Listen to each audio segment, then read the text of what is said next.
Hey, howdy folks, Rampage here for Rampage Reviews Impact for August 25th, 2016. So let's take a look at this week's card. This was a strange show following a second strange show, so I don't know. I have this sort of love-hate relationship with TNA, and I really liked certain parts of the show, and other parts didn't sit so well with me. But let's go through them. We start off with EC3 and Drew Galloway on the roof of a building with a swimming pool. Basically, with neither one of them saying, I was invited. They both said they were invited there, neither one invited the other. They finally figure it out that, oh, hey, we're supposed to talk about our feelings and stuff. And there's a bottle of whiskey. From there, Bobby Lashley comes out, and he's going to take over commentary, which means Pope leaves, because Pope and Lashley got heat. Nice little touch there, I liked that. Then we had the Open Invitation Battle Royal, which was the Bromans, Eli Drake, the Tribunal minus Al Snow, we had Shera, we had Moose, Mike Bennett, and Eddie Edwards. If this is an Open Invitational Battle Royal, why are none of the X Division guys there? Where's Decay? Where are the Hardys? Where's everyone else at this point in time? Why isn't Drew Galloway joining this Battle Royale as well as his match with EC3 for two different shots to win or to have at the title? I really feel like if it's an open invitation, more people should have shown up for it. Overall, though, it was a fun Battle Royale. In the end, Mike Bennett picks up the win. Moose had Eddie Edwards tied up, picked up for like a powerbomb. I think Edwards tried to sort of Hurricane Rana him over the top rope. He sort of gets stuck there. At that point, Mike Bennett dumps them both over. Mike Bennett wins. He's your new #1 contender before the pay-per-view. Post-match, we see them arguing about it. Maria sort of pushes the camera out of the way. Later on, we see Moose walking out of the arena. Bobby Lashley sort of drives by. He's like, hey, you know, one day you're not going to have to park so far away. But he's like, here's a begin often like a business card. He's like, this is where I'm going to be having dinner tonight. I think you should come by and we should talk, and maybe I'll let you pick up the check. It was a little bit weird. It sort of felt like Bobby Lashley's hitting on him, but I don't know. I sort of dig the idea. We've seen the seeds laid of Mike Bennett turning on Moose for a while, so to see that come to fruition, pretty cool. A little bit quicker than I would have expected, but we'll see. From there, we have our first fixer out of the evening. Yes, it's Brodus Clay, Tyrus. Basically, he will fix your problem no matter big, how small. He'll do it with, there's a little phone number. I called the number, I left a voicemail, said, hey, I need more views on YouTube, help me out. We'll see what happens. I also called Famous B before, and he never returned my call, so I don't know, we'll see. From there we have Broken Matt Hardy comes out, cuts the promo, which brings out Jeff Hardy at that point. And Jeff Hardy doesn't quite pull the broken thing off as well as Matt. I'm a little bit disappointed. We've seen him do Willow, and Willow's crazy and psychotic. But this is Jeff sort of like, yes, I am broken. But I will do the work and the fight and the wrestle. I don't know. But at that point, Decay does show up. Rosemary starts taunting them. She's actually sitting up, or she's standing up on the camera platform that they shoot from. So that was an interesting location to see her. And then Abyss comes down from the entrance ramp. Crazy Steve's off in the crowd. I was digging that. I liked that they came down from all sides, sort of like jackals, fenced the Hardys in, sort of taunting them. Jeff basically says, I'll fight one of you. Which one is it going to be? And the crowd starts chanting all three, but they ignore that, and Abyss challenges Jeff Hardy. And we get a pretty decent Jeff Hardy Abyss match out of it, but at the same time, it's like Crazy Steve getting involved, Matt getting involved. Matt declares that Crazy Steve's the one that he had the premonition was going to kidnap King Maxwell, so he basically tries to eat him. Yes, he chews on his ear, there's blood and bleeding. But Steve sort of laughs and giggles while it's happening because he's psychotic. So that makes it really weird to watch as well. In the end, actually at one point, Jeff Hardy goes up to the top rope, and Matt's like, no, no, no, no, no. You must learn how to wrestle with honor. No more of these spot monkey things. I do love the fact that they're bringing spot monkey into the wrestling vernacular, by the way.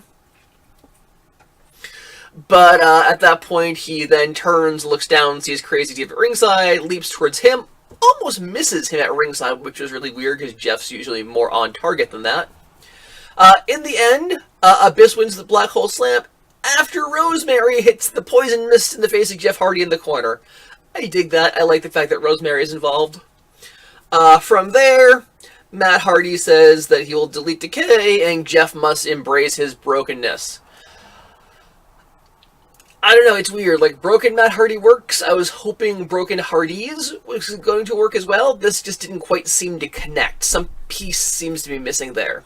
Maybe that's intentional. Maybe Jeff hasn't embraced his brokenness yet. But if that's what it is, it was jarring to watch tonight. Then we have backstage with Ali, Maria, and Sienna. And Maria's all sorts of upset because Sienna has to defend her title tonight. Why didn't she know about this? Billy Corgan shows up and he's like, hey, I decided that. She's like, but we're equals. And he's like, no, no, no, no. I'm president now. You answer to me. And he basically tells Sienna, go get ready for your match against your opponents. Which is the first hint. This is going to be a multi-person match. And it is Sienna taking on Marty Bell, Madison Rayne, Allie, and Jade. And this was a fun sort of crazy match, what you sort of expect from a 5-person match. Different people in, different people out. All sorts of crazy little spots. In the end, Marty Bell pulls out her favorite baton, like usual. But she basically cracks it over Sienna's head, who falls on top of Madison Rayne, who's been previously knocked out. At which point, Jade attacks Marty Bell, and Allie gets your pinfall. Yes, Allie, who has had one successful move since she started doing wrestling, other than the cute little kicks. She actually hit a sort of stunner today. I know she's got real wrestling skills. I can't wait to see her break them out. But, you know what? People are going to hate this because, oh my god, she's not really wrestling. She won the title, devalues the title. No. This was entertaining as all hell. So I hope this goes well. And I can't wait to see what happens there.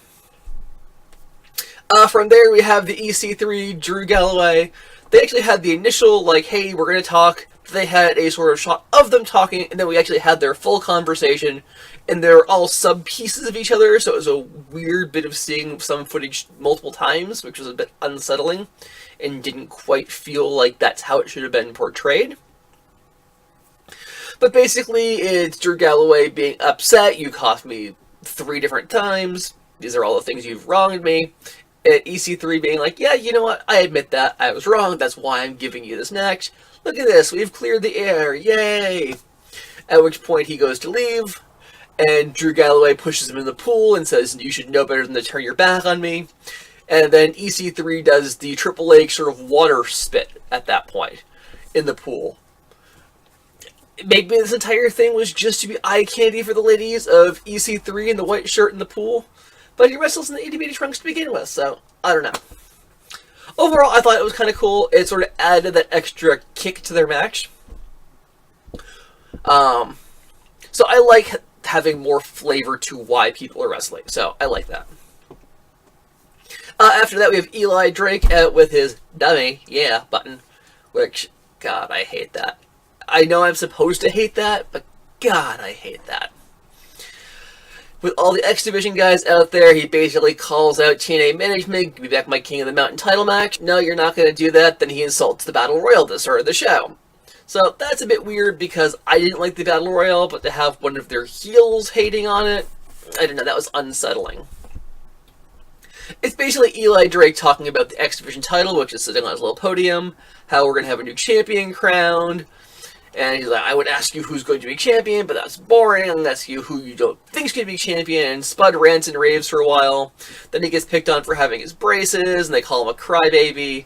And the entire crowd gets behind it because we're all bullies, and we hate Rockstar Spud. No, we don't. I think Spud's awesome. But just to see the entire crowd, like, up in his face like that, not cool. In the end, it breaks down to a great big brawl. Eli Drake does, like, he's gonna dive out to the outside, says, just kidding. And at that point, Zima Ion takes out Eli Drake, which is pretty cool. I like Zima Ion being the heart and soul of the X Division. I'm digging that. He feels like sort of the replacement that Manic sort of was, with, like, hey, the sort of high charisma, high flyer. Like, if TJ Perkins had actually been unmasked, I think he would and Zima Ion would be competing for that same sort of spot right now. From there, we have EC3 versus Drew Galloway. This was an intense match. Lots of back and forth, lots of chops. But the chops, they actually had their backs to the camera when they were getting chopped, and there wasn't a side shot to that, so that felt weird. Like, they're talking, I bet his chest is turning red, let's see if he bleeds. But the camera couldn't catch any of that. In the end, Drew Galloway hits the Claymore kick, and EC3 manages to get his foot on the ropes. He hits a tombstone pile driver, and EC3 kicks out. And then EC3 beats him with the jackknife cover. You know, sort of the flips cover 1, 2, 3. Really kind of weird ending there. It's basically, it's not EC3 coming out strong. I guess it's him coming out clever, but it didn't feel like a definitive win like this should have been. I felt like this should have been a deciding factor that we are taking Drew Galloway and we're taking EC3. We're ending this so one of them can go on to face Bobby Lashley. And this didn't feel like it had definitiveness to it. After the match, Drew Galloway attacks the ref. Oh yeah, it was Aaron Rex was the ref, formerly known as Damian Sandow, who didn't actually do anything interesting during the course of the match. He was just the ref, called this right down the middle. But then he gets the holy hell beaten out of him by Drew Galloway, who basically ends the show with Aaron Rex on the ground. He's been slammed into the ring apron, the security barrier, apron, barrier, ring post, has head slammed into the stairs multiple times. So yes, Galloway's angry, Galloway's heel, and he's probably facing Aaron Rex soon. So that's that. That's this week's Impact review. So hopefully you liked this video. Any questions or suggestions, please leave them in the comments down below. Please like, please subscribe, please share on social media, use the hashtag. It's right there, like it is on TV. You can also find me on social media. Facebook and Twitter are down in the descriptions below, and we'll see you next week.